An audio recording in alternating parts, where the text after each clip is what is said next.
everybody, Backyard Bullion here. Welcome one and all to this week's Ponderous Wednesday, where we take a thought-provoking and interesting topic and have a leisurely ramble about it to stimulate interesting discussion and get those brain juices flowing. Now this week we are going to be talking about this stuff here, fiat currency, and how it relates to silver and gold. Now I have some lovely silver bars here to talk about, some SS Garisopa shipwreck silver bars, and we've got some very cool things lined up for these bars in the future, and I thought it would be a good opportunity to showcase some of them here on the table with all of this fiat currency and how those notes that you see relate to these bars. Well, not these bars in particular, but bars of silver. Now I should just put my normal disclaimer in here. Today's video is meant for entertainment purposes only. It's not financial advice. I am just sharing my thoughts and opinions on fiat currencies and silver and how the world works. So any financial decisions you make having watched this video need to be yours and yours alone, and I would highly recommend that you go and do a lot more research than just watching my videos. So fiat currencies, let's talk about those wonderful things first. And it's one of those things that's got me thinking over this last couple of weeks because of a few experiences I've had with banks and with fiat currencies generally, and it's just got me. I know one of the topics I wanted to talk about was, the title of the video would have been, is anyone else fed up of this kind of modern world and modern finance kind of world of banking and call centers and things like that? And I've got a couple of fun little stories which I'll share later on in this video about the banks and stuff. So but it got me thinking this week about fiat currencies and how people in this world are so reliant on them, and there's so many people out there who don't know the true value of shiny stuff, of silver, of gold. And of course throughout history, silver and gold have been that kind of, that wealth, that thing that backed up wealth. And of course fiat currencies evolved over time to make the world work a little easier, because it was not very practical to lug around large quantities of silver and gold, especially for your everyday kind of expenses. So coins that weren't precious metal came about, and then of course banknotes came about, and promissory notes, and of course now we are off gold standards pretty much all around the world, and we have these promissory notes. You can see there, I promise to pay the bearer on demand the sum of £10, and you've got all the different currencies all around the world which operate on that principle. They are promissory notes. They're not, this doesn't have any value. Its only value is that people believe it has value. And the world does. The world believes it has significant value, none more so than the US dollar. And we're not going to get into the whole question of whether or not the US dollar really does have value, because it's whilst the vast majority of people in the kind of stacking community, certainly more so in that kind of US kind of culture of stacking, prepping and preparing for the collapse of this stuff here, that's very evident that you guys accept and see that this is not real money. But the sad fact of the matter is that 90% plus of the world, if not more, in fact, I'd really love to know what the actual percentage is. I don't think we'll ever really truly know, but the vast majority of the people in the world do not really know what one of these bars might be worth. I've seen countless videos of people doing social experiments, talking about gold and showcasing gold on this, like taking gold onto a street corner and trying to sell it for its face value. People are trying to sell a $1,300 gold coin for $20, and people think they're getting scammed and they won't do it. And I think that's hilarious. And it just shows that the world, the vast majority of the world anyway, do not truly know the value of metals, and they rely so much on cash these days. And also it's becoming more evident in today's modern world that we're becoming more reliant on plastic.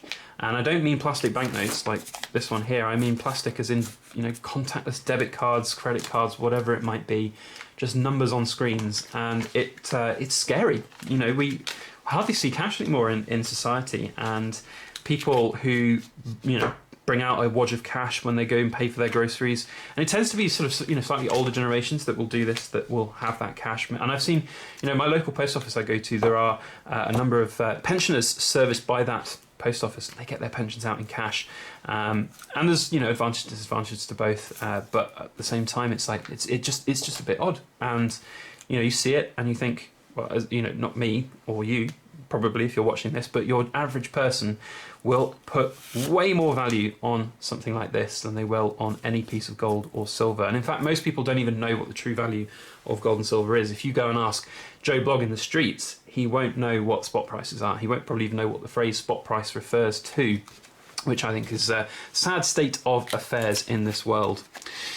Now, there is, of course, a place for both fiat currencies and silver and gold in this world, and I think that is important to sort of back up here. I'm not trying to belittle fiat currencies. I think that they are a really integral part of how the world works, whether that's in physical cash form like these banknotes or whether they are numbers on a screen.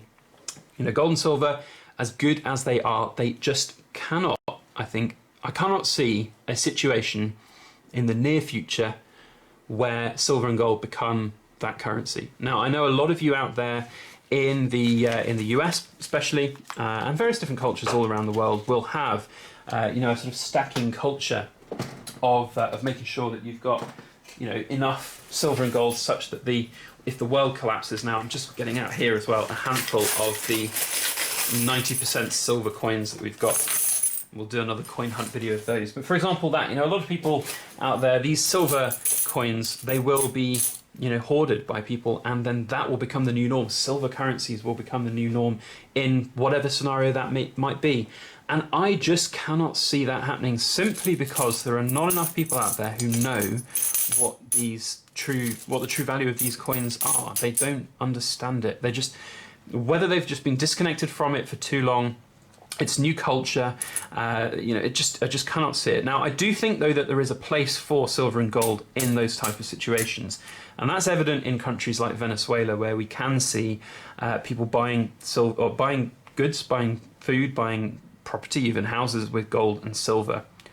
But caution should be advised, because yes, whilst that's possible and probably happening to a certain extent, the vast majority of people will resort to something like this. And the US dollar is a prime example of that. Local currencies around the world for different countries, some in fact use dollars more than their local currencies. And there's a very good reason for that, is because it is globally recognized and seen as value, which is, again, kind of one of the reasons why I think, and I've said this before on my channel many times before, I don't think that the dollar, the pound, the euro will completely collapse. I just don't think it will happen. If it did, there would be a very, very, very different look to the world, let me tell you. But I mean, maybe it will happen, maybe it won't. I'll be like a man with an orthopedic shoe. I will stand corrected if that happens and the world collapses. And if it does, of course, Mrs. Backyard Bullion and I will have silver to help us through that period of time. But that is not the reason that we stack silver and gold. We stack silver and gold to protect ourselves against the fluctuations in these currencies that we see here laid out on the table. And no more self-evident is around the pound at the moment against the euro. So it's especially relevant to us as a business and as stackers in the UK, because we buy a lot of our silver from Europe and it's priced in this, but we pay in this. And when this is strong, we can get more of the silver than we could. And if you earn this, then you can get more of the more of the silver that you want from it. And it's an odd thing, like the play between different currencies. And when the Brexit vote happened, we bought a bunch of euros because we knew that we were going to go on a couple of European holidays in the near future, and we thought, well, if it's going to stay the same, great. If it gets better for us, then that's fantastic too. So we bought a bunch of euros and we saved a bit of money on that as the kind of pound basically crashed. And, well, it didn't crash, but it significantly lost value. And it's the same thing that's happening right now with kind of Brexit shenanigans. There's so much uncertainty in the world that these currencies will fluctuate up and down. And silver, gold, they are the stable units of wealth that are behind all of that for us, for Mrs. Backyard Bullion and myself. So that's one of the reasons we do that. Now, I promised you at the start of this video a fun little story relating to fiat currencies about banks and how, I mean, it just makes me fed up a little bit, which is why it's funny, because I didn't think of myself as kind of a pessimist when it comes to the world of banking and cash and fiat and all of that. But at the same time, I can really start to see the annoyance of this kind of first world, Western world kind of obsession with cash and physical cash and assets. And it really irked me when I went to the bank to withdraw some cash, and it was above my daily withdrawal limit of cash from cash machines, which, by the way, I completely disagree with. I think if it's your cash, you should be able to get your cash out of the bank machines. But that's not necessarily how it goes in the UK, so you have to go into the bank to get out large sums of cash. Now, we're not talking, it wasn't a huge amount, but it was over the daily limits of what was combined between my two various bank accounts that I can get cash out of quickly and easily. So I went into the bank and said, I'd like to withdraw this amount of cash. And then they ask you all these questions. Now, I did this for a purchase a while back where we got £5,000 out and I had to do an entire electronic questionnaire. Didn't have to do that for this time, but at the same time, the bank teller, they don't like giving you cash, let me tell you. They really don't. They were saying, oh, are you sure you'd like to, withdraw this amount now? You could just do it slowly over a couple of days. And I was like, no, I need the cash now, please. And then it wasn't a question like prompted on her screen. She was just asking me what I was going to do with the cash. And I'm like, well, I just want my cash, thank you. It's that kind of like, well, I don't want to be really defensive and snarky about this, but at the same time, I don't really want to tell a complete stranger why I need the cash or why I want the cash. It's none of their business. And it really irked me. And then it got worse because I got my cash and she withdrew it, and then she was like, and is there anything else we can help you with today? Perhaps you might want to inquire about opening a loan with us. And I'm like, no, thank you, I'm fine, I don't need a loan. And then she said, do you have a mortgage? I was like, it beggared belief, the amount of intrusiveness that goes on with that. And it then compounded because there was a situation. I was opening a business bank account. So Backyard Bullion now has its own business bank account.